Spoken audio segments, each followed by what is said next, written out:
Salam, saya Heru Hikayat, kurator pemangku di Selasar Sunario Art Space. Salah satu program rutin pameran di Selasar Sunario adalah pameran koleksi. Dan seiring dengan waktu kami berusaha untuk mengembangkan ide dari pameran koleksi tersebut. Lalu tercetuslah ide untuk mengundang kolektor atau mungkin sejumlah kolektor memamerkan koleksinya di Selasar Sunario Art Space. Nah, pameran yang sedang Anda lihat ini adalah proyek percobaan dari ide baru tersebut. Sekarang kami memamerkan koleksi dari Arin Dwi Hartanto Sunario dan Syagini Ratnawulan. Kita bisa melihat dalam koleksi mereka ada karya-karya yang bervariasi, beragam genre dan perspektif. Dan bukan hanya keragaman dari sisi karya, tapi juga kehadiran karya-karya tersebut dalam koleksi mereka menunjukkan keberagaman relasi yang terjalin dalam medan seni rupa. Kita tahu mereka berdua juga adalah perupa profesional, artinya aktif berkegiatan dalam medan seni rupa. Dan dengan itu mereka menjalin beragam relasi. Sebagian karya didapat dari kegiatan-kegiatan resmi seperti art fair, sementara sebagian karya lain didapat melalui relasi yang personal sifatnya. Juga patut kita catat ada sejumlah relasi yang sifatnya suportif, baik Arin maupun Syagini mengkoleksi karya sebagai cara untuk mensupport, mendukung sesama perupa, terutama perupa muda yang sedang merintis karirnya. Demikianlah paket pameran kali ini. Semoga menjadi bagian dari penampilan perspektif yang berbeda. Dalam sebuah pameran kita bukan hanya melihat karya-karyanya sebagai sekumpulan benda, tapi bahwa karya-karya tersebut menunjukkan jalinan relasi yang juga menarik untuk disimak. Demikian. Saya pertama mengoleksi itu karyanya Uji Hahan Handoko. Gara-gara waktu itu kita lapaknya sebelahan di Arjok. Jadi saya selama prosesnya Hahan itu saya ngikutin. Ini tuh karya yang sampai hari ini saya belum buka karyanya. Ini tuh karya judulnya Spekulatif Entertainment. Ini tuh maksudnya spekulatif persepsi ya di karya ini. Karya masih digulung, tapi kita hanya mendengar tentang penjelasan dari karya ini, didengar dari penjelasan dari narasinya Agung Pujatnika Jenong sebagai kurator. Setiap karya yang dipamerkan oleh Hahan itu narasinya diberikan sama orang yang berbeda-beda, berarti persepsinya berbeda-beda juga. Jadi karya ini yang saya ketahui cuman persepsi dari kacamata lain, bukan dari Hahannya.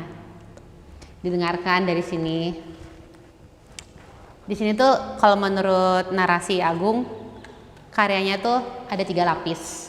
Ada pemandangan, gambar gunung, terus udah gitu ditutup lagi. Di layar keduanya ada bingkai emas dengan gambar pegunungan lagi. Lalu di paling depannya ada gambar makhluk yang khasnya Hahan lah. Makhluk yang bertangan 5 dengan nomor-nomor di tangannya seperti sedang auction gitu. Tapi kan saya tidak tahu warnanya seperti apa. Jadi itu semua hanya ada di kepala saya, tergantung narasi yang diberikan sama Agung. Jadi akhirnya sampai hari ini saya memutuskan nggak mau dibuka, karena nanti kalau dibuka nanti akan berbeda dari imajinasi yang saya tangkap dari narasi karya ini gitu.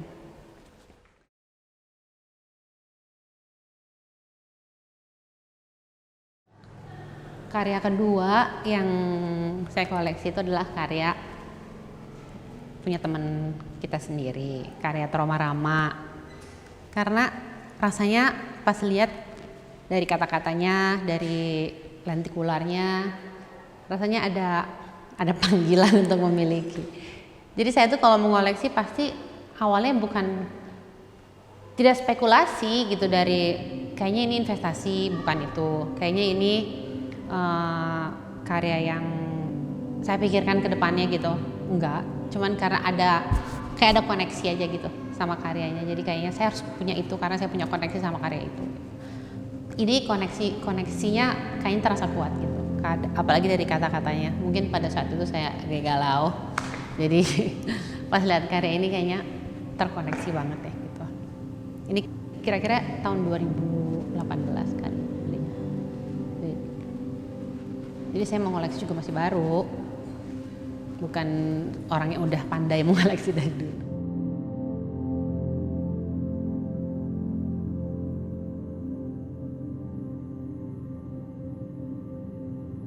Lalu karya ini di koleksinya masih baru-baru aja tahun 2022. Ini karya dari Nadia Jiwa. Menurut saya dia tuh salah satu pelukis yang benar-benar melukis dari benar-benar dari jiwanya seperti namanya. Karena dari beberapa lukisan yang saya lihat, saya rasanya juga ada terhubung sama lukisannya Jiwa ini. Menurut saya dia benar-benar truly painter. Ini waktu itu dipamerkan di pembukaan Galeri Roh Project di Jakarta. Terus saya berniat untuk membelinya, tapi pada akhirnya jadi hadiah ulang tahun dari Junior Tirtaizi untuk saya.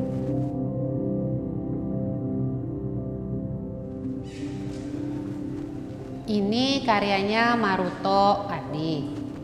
Maruto itu saya sangat mengagumi teknik pertukangannya dia dan cara berpikir yang di luar dari out of the box. Bukan out of the box lagi, out of the world kayaknya ya. Cara berpikirnya ini dia bikin sistem bagaimana untuk mereplikasi bentuk kursi yang dibikin dari paku-paku ini. Nah, dia bikin ini jadi orang bisa menduplikasi gambar-gambar ini sendiri. Jadi Maruto ini menggunakan cara kerja pertukangan dan life hack, segala bentuk life hack itu menjadi medium berkaryanya. Itu sangat mengingatkan sama kehidupan studio lah sehari-hari. Makanya ada koneksi juga antara saya dan karyaan Maruto itu, karena ini adalah our daily activity lah ya, berhubungan dengan tukang, dengan benda-benda ini. Jadi seperti koleksi yang lain, memang dari setiap karyanya dan dari setiap karya seniman dan sama diri saya sendiri itu rasanya ada koneksi. Semuanya terasa relatable sama rasa atau sama activity, sama kegiatan atau sama tujuan hidup saya, semuanya jadi kayak ada koneksi.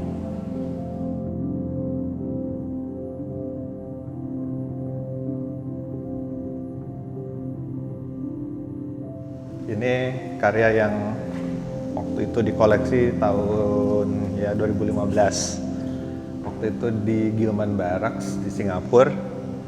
Kalau nggak salah, Roh Projects lagi bikin pop-up. Sebetulnya ini huruf D ya, itu huruf G, O, D, God. Sayangnya ini putus. Tapi malah bagus juga sih, si pita-pita ini malah jadi kayak drawing yang ekspresif.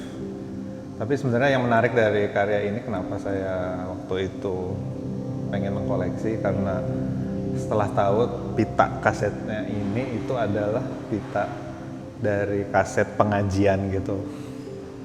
Jadi harusnya bisa mengeluarkan suara dari pita yang diolah sama Andit menjadi suara abstrak.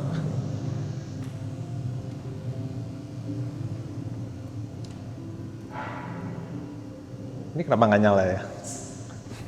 Ya itulah antiknya Andit.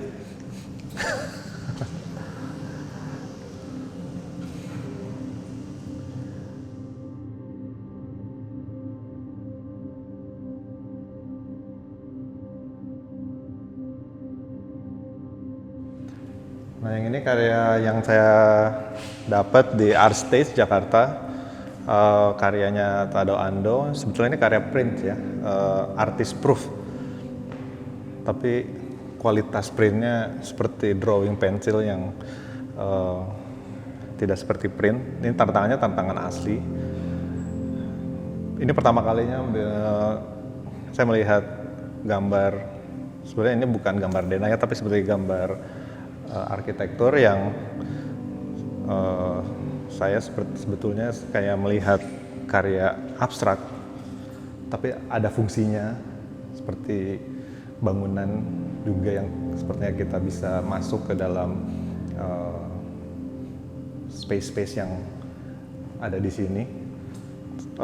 Dalam membuat karya, kalau saya sendiri hanya sebuah imajinasi saja gitu yang saya buat. Tapi ketika melihat ini ada sisi imajinatifnya, tapi juga saya melihat sebuah bangunannya, sebuah bentuk juga yang bisa berfungsi. Itu yang saya tidak miliki ketika membuat karya. Makanya saya sangat menginginkan memiliki karya ini, sisi yang saya tidak bisa capai dalam membuat karya.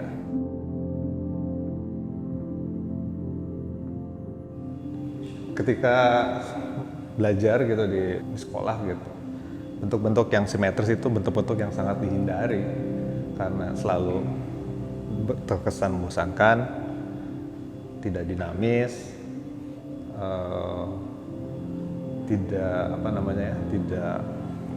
tidak menggugah gitu. Tapi justru di sini malah kesimetrisan itu adalah menjadi keunggulan dari bentuk-bentuk yang ada.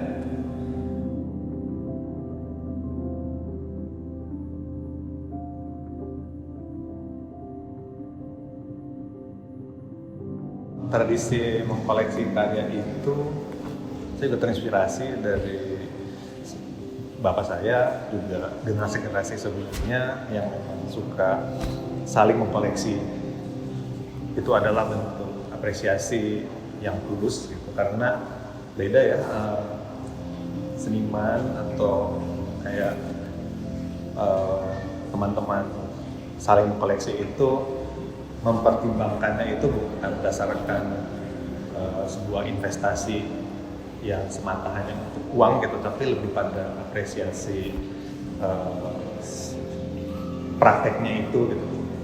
Misalnya aspek tekniknya atau aspek gagasannya, dan juga sebuah bentuk penghormatan gitu. Ya, kita saling respect terhadap teman-teman atau pencapaian-pencapaian yang kita sendiri tidak bisa didapat.